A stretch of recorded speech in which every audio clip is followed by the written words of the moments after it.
May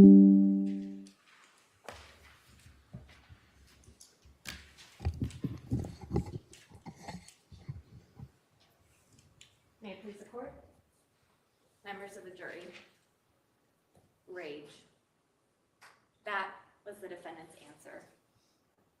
In this case, the evidence will show that on the morning of September 1st of 2023, the morning after the defendant stabbed his parents to death, after he led the Northport Police Department on a high-speed chase down and up I-75, after he ran through woods and swam through canals for almost 8 hours to avoid capture. The morning after, he sat in an interview room with detectives, and they asked him a question. What happened last night? What happened? Help us understand. And you'll hear that he answered with one word: rage. A rage that he described had been boiling until it reached the point the previous night where he decided to do it. As you've been instructed, Dima Tower, the defendant in this case, has been charged with 3 criminal offenses for his conduct on the night of August 31st of 2023. 2 counts of first-degree premeditated murder for the murder of Robbie and Jennifer Tower, and 1 count of fleeing to elude law enforcement. In this trial, the state will prove to you that the defendant is guilty as charged by presenting evidence. In this trial, you'll hear evidence, and you'll see it in witness testimony, in physical exhibits, in video, in photographs, in the results of forensic testing, and in this case, you will also hear the defendant's own words. For the witness testimony, you'll hear from civilians. You'll hear from Jonna Walton. She was a neighbor on Malachite Road of the Towers. She knew them personally, they were friends. You'll hear how, on the night of August 31st, she was asleep in her bed. You'll hear how close to midnight she was woken up by sounds at the door, ringing, banging. You'll hear how she heard a woman's voice call out for help. And that voice was so desperate that she did not recognize it. You'll hear how she ran down the stairs. And a few moments later, she called law enforcement, 911. And you'll hear how she opened the door. No one was there, but she saw the blood. She saw stains of blood. And you'll see photographs of that blood, starting at her door, her doorbell, going across the driveway, down, all the way to the Tower home. You'll also hear from civilian Miss Melissa Snow. She was staff at a local preschool near the Lower Road exit of I-75 in Venice. You'll hear how she went to work that day, about 7:30, like normal, and there was lockdown because of the defendant at large in the area. You'll hear how she saw someone matching that description, and she notified law enforcement. And he was heading in the direction that about 30 minutes later, he was finally apprehended. You'll hear from Kay Rosas. She was a store clerk at the Shell gas station, where the defendant was ultimately arrested. You'll see the video of him going through that store, and you'll see him walking like it was any other day, like nothing had happened. You'll also hear from law enforcement witnesses in this trial. You'll hear from Officer Tyler Ragakis of the Northport Police Department. You'll hear how he was the first officer on scene at 1240 Malachite Road, and he saw the defendant getting ready and getting in his car, and he called out to him. And you'll hear from his testimony, but you'll also see it in his dash cam footage. you'll see the defendant ignore him, get in his car, and speed away around another officer coming down the road. You'll see for about 30 minutes the defendant's driving. First, as he's speeding through the residential streets of Northport, running stop signs. At one point he goes, you'll see, down the opposite side of the road to try to get away from officers. You'll see when he merges on I-75, you'll see him drive around cars and speed towards Charlotte County until he turns around and goes back towards Venice. And you'll see where he finally abandons the car and takes off running into the woods, where he's able to avoid officers for that entire night up until the next morning. You'll hear testimony from Detective Cade Ryer. He was an officer at the time with the Venice Police Department. He was the one who went out to location where a sighting of a potential subject was called out near the Lower Road exit. And you'll hear how he happened to be checking the Shell gas station at the same time the defendant was walking in the back of the building, and they were able to make the arrest. You'll also hear from Corporal St. Jean. He was the lead detective assigned to this case in this investigation. You'll hear the steps of his investigation, identifying a suspect, and you'll hear how, after the defendant was arrested, he and another detective, Detective Chippendale, with the Northport Police Department, went to the police station in Venice to meet with the defendant, where they conducted an interview.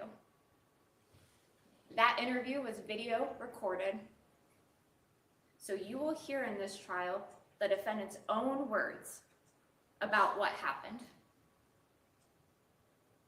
You will hear that prior to that night, despite his parents being loving, the defendant was angry. Angry at life, that it was not turning out the way he expected. And that anger was building and boiling. You'll hear how that night was not the first time he thought about killing his parents. You'll hear how that day started out like any other normal day for him, that he went for a full shift at his job, came home, then went to his car and had a drink and began to think. You'll hear how that's when the thoughts came again, that he wasn't happy in killing his parents. You'll hear how he went back into the house, into his bedroom, and he continued to have that thought. And that's when he decided to do it. That's what he was going to do, and you'll hear this in the interview, that he was going to get it over with. You'll hear him describe as he walks to the kitchen, takes a knife out of the knife block, a steak knife, and he walks to the master bedroom. You'll hear how that day, that night, there was no argument. There was no confrontation. His parents were asleep in their bed. He walked into the bedroom, he went to his father's side of the bed, and he started to stab into the darkness. You'll hear him describe how he stabbed too many times that he couldn't even count. You'll hear the defendant say that the knife slipped away as he was stabbing. And you'll hear how losing the knife was not enough to stop him, that he walked back to the kitchen, grabbed a second knife out of the block, and walked back to the bedroom. And these are his own words to finish what he started. You'll hear how, as he's stabbing his father tried to fight him off. But there was blood everywhere, and the defendant was too strong. You'll hear how his father, Robbie Tower, went to the living room to try to get away, and the defendant followed him and continued to stab until Robbie Tower died, collapsed on the carpet of the living room floor. You'll hear how the defendant's mother woke up while this was happening and tried to defend her husband, but she wasn't strong enough. You'll hear how after she was stabbed, she fled to the neighbor's house for help.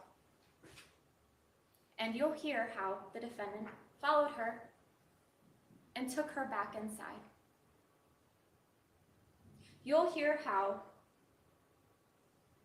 the defendant did not immediately finish killing her. You'll hear how he had things to say first.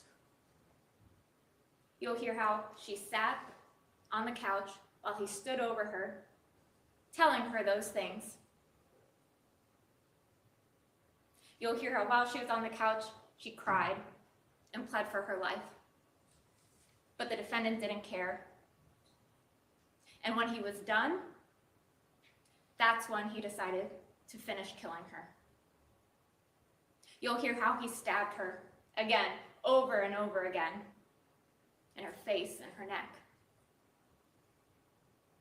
You'll hear how she didn't die on the couch.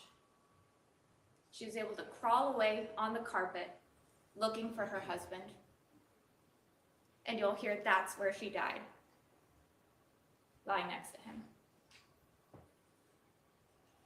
You'll hear how, when he was done, the defendant knew someone would have called the police and he had to move fast. So you'll hear how he made a series of calculated decisions after they were dead. You'll hear how he took the knife that he had and he cleaned it and he put it in the knife block. He cleaned himself off, he grabbed some belongings, and he went to his car to leave. You'll hear how he saw law enforcement get there. He heard the officer call out, and he didn't give a shit. Those are his words. You'll hear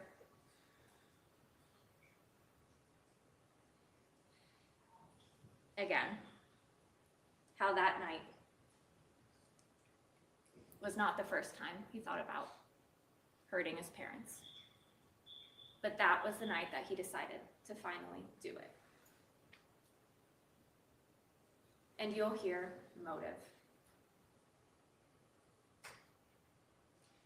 When detectives ask him, how could your rage get to that point?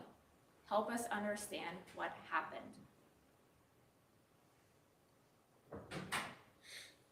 He answered that he was fed up with this country and the bullshit that this country had to offer him. And his parents, they were a part of that. And he didn't like them as people anymore. And so he knew he would kill them.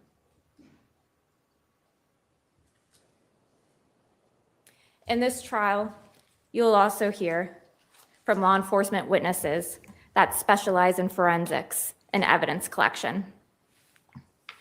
You'll hear from crime scene technician Elizabeth Walker. You'll see the photographs that she took and see the videos that she documented of 1240 Malakoff Road and the surrounding houses that night. You'll see the signs of a violent struggle. You'll see the bedroom where the killing started and the bloody sheets, still wet when they were photographed. You'll see blood stains going up to the ceiling, surrounding everything around the bed. You'll see the living room. You'll see the stains on the couch where Robbie and Jennifer Tower were. And you'll see their final resting place on the living room carpet. And you see the blood stains going from the front door to the neighbor's house of Jennifer Tower, trying to get help. You'll also see the knives that were collected that the defendant used to kill his parents. You'll also hear from crime scene technician Courtney Stender. She assisted with processing and documenting the vehicle that the defendant fled in and abandoned that night. And you'll see pictures of that vehicle. Next, you'll hear from Charlene Webster with the Florida Department of Law Enforcement. You'll hear how she received the knives and blood samples from the Northport Police Department in evidence, and she performed testing on those samples. You'll hear about her procedures for doing that, and you'll hear how, at the conclusion of her testing, that Robbie and Jennifer Tower's blood, as well as the defendant's, were identified on the knives that he admitted to using. Lastly,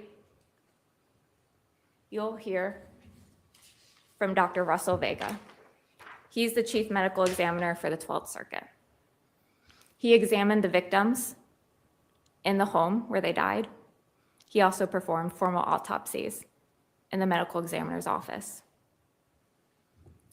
Through his testimony and the pictures that you'll have to see, you will see the extent and the quantity of the stab wounds to Robbie and Jennifer Tower.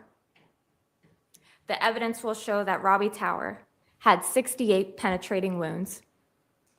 Wounds to his scalp, his neck, shoulders, chest, his back, arms, and one of his legs.